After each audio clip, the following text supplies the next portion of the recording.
মুখ্যমন্ত্রী হতাশাগ্রস্ত হয়ে এসব কথাবার্তা বলছে, কারণ মুখ্যমন্ত্রী তার চিরাচরিত অভ্যাস ছিল ভোটের দিনে 4টের সময় কালীঘাটের বাড়ি থেকে বেরিয়ে ভোট দিয়ে আত্মবিশ্বাসের সহিত আবার কালীঘাটে ফেরত যেত। এবারে ভোটের যেদিন পোল হয়েছে 29 এপ্রিল, সেদিন সকাল 8টা থেকে চরকির মতো খেপা হয়ে গিয়েছে এবং পাগলের মতো ঘুরে বেরিয়েছে। মানুষের উপরে যে আস্থা, বিশ্বাস, ভরসা সেটা হারিয়ে গেছে। পাশাপাশি রাতের অন্ধকারে চলে যাচ্ছে মানে স্ট্রং রুমে আগলাইতে। তা মুখ্যমন্ত্রীর আর কোনো লোকজন নেই, মুখ্যমন্ত্রী নিজে চলে যেতে হচ্ছে স্ট্রং রুমে। আমাদের মতো লোক এখনো স্ট্রং রুমের ধারে কাছে যায়নি। আমাদের লোক আছে, প্রশাসনের উপরে আমাদের ভরসা আছে। তা মুখ্যমন্ত্রী প্রশাসনের সর্বোচ্চ পদে বসে কখনো ইডির কাছে গিয়ে ফাইল ছিনতাই করতে যাচ্ছে, কখনো আবার স্ট্রং রুমে গিয়ে নাটক করছে। এসব নাটকের জবনিকা 4ঠা মে বাংলার মানুষ ওনাদের জবাব দেবে। কমিশনের উপর আপনাদের পুরো আস্থা রয়েছে? পুরো রাস্তা। কমিশনার যেটা চ্যালেঞ্জ হিসেবে 2026 সালের বিধানসভা নির্বাচন, কোনো রক্তক্ষয়ী ঘটনা ঘটেনি। ছোটোখাটো 2-4টে বিষয় ছাড়া এত শান্তিপূর্ণ ভোট হয়েছে, এটা তো গণেশ কুমারকে মানে কি বলবো, ধন্যবাদ দিয়ে ছোট করা যাবে না। গণেশ কুমার দক্ষ একজন নির্বাচন কমিশনারের ভূমিকা পালন করছে। তার এই পদক্ষেপ, একবার টিএন সেশন যখন নির্বাচন কমিশনার ছিল তখন ভারতবর্ষের ইলেকশন কমিশনের কি ভূমিকা সেটা মানুষ জানতো। আর এবারে গণেশ কুমার আমলে যে নির্বাচন 2021-এ 8 দফায় ভোট হয়েছিল, সেখানে 27 জন মানুষের প্রাণ ঘটনা ঘটেছিল। 2024-এর লোকসভায় 7 দফায় ভোট হয়েছিল, সেখানেও বহু মানুষের প্রাণ গিয়েছিল, হতাহত, আহত বহু ঘটেছিল, লুট তারাজ, বম্বিং। কিন্তু এবারে ভোটটা দেখুন তো, মুর্শিদাবাদের মতো জায়গায় ফার্স্ট ফেজে 152টা সিটের মধ্যে মুর্শিদাবাদ ছিল, মালদা ছিল, কোনো জায়গায় কোনো ঘটনা ঘটেছে? ঘটেনি।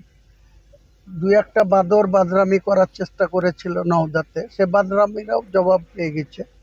আগামী 4ঠা মে এরা ক্ষমতা হারাচ্ছে এবং ক্ষমতা হারানোর পর এরা কে কী করবে, ভাইপো তো দুবাই যাবে আমি আগেই বলেছি, আর পিসিকে ওই যে ট্রাস্টকে দিয়ে জগন্নাথ ধাম করে রেখেছে, ওখানে কাঠের মালা ফালা পরে হরিনাম করবে, আর কি করবে। তো তোমরা ভিডিওটা দেখলে, মানে হুমায়ুন কবির বলছে 4 তারিখ পর, 4 তারিখ রেজাল্টে বেরোনোর পর বলছে অভিষেক বন্দ্যোপাধ্যায় যাবে দুবাই, আর মমতা ব্যানার্জি যাবে হচ্ছে যে দীঘাতে যে মন্দিরটা করেছে জগন্নাথ মন্দির, তো ওখানে গিয়ে বলছে ওখানে গিয়ে মালা জপ করবে, বুঝেছ?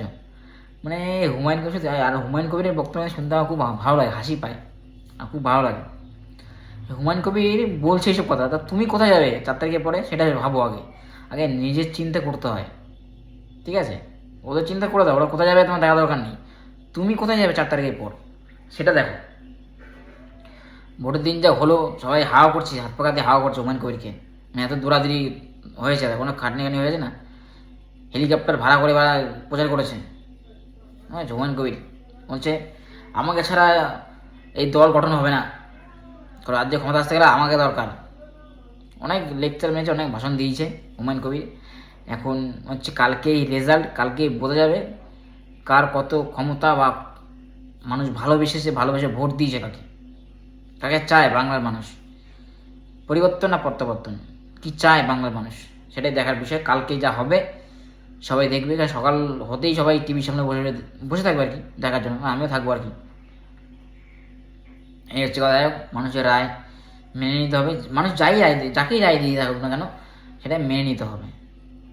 মানুষ যদি চায় মমতায় থাকুক মুখ্যমন্ত্রী, থাকবে। মানুষ যদি চায় বিজেপি আসুক ক্ষমতায়, আসবে। ভোটের বাক্সে সবাই দিয়ে দিয়েছে, এখন হচ্ছে দেখার বিষয় কে জিতছে, কে হারছে, কে থাকছে, কাকে চাইছে মানুষ। পরিবর্তন না প্রত্যাবর্তন। এখন কালকে যখন ব্লাড বক্স খোলা হবে, গণনা হবে, তখনই বোঝা যাবে রেজাল্ট কে থাকবে। যাই হোক, আর আমার কিন্তু হুমায়ুন কবিরের কথাগুলো শুনে খুব ভালো লাগে আমার হুমায়ুন কবির, ঠিক আছে? নিজে কোথায় যাবে না, মমতা ব্যানার্জি কী করবে অভিষেক বন্দ্যোপাধ্যায় দুবাই যাবে না কোথায় যাবে তোমাকে বলে যেতে হবে নাকি? তুমি কোথায় যাবে সেটা দেখো আগে, পরে লোক কী করছে সেটা দেখার দরকার নেই, নিজের চিনে নিজে করতে হবে। যাই হোক, ভিডিওটা এই পর্যন্ত। যদি ভিডিওটা ভালো লাগে লাইক করো, আর তোমাদের সাথে দেখা হবে নেক্সট ভিডিওতে। টাটা বন্ধুরা, বাই বাই।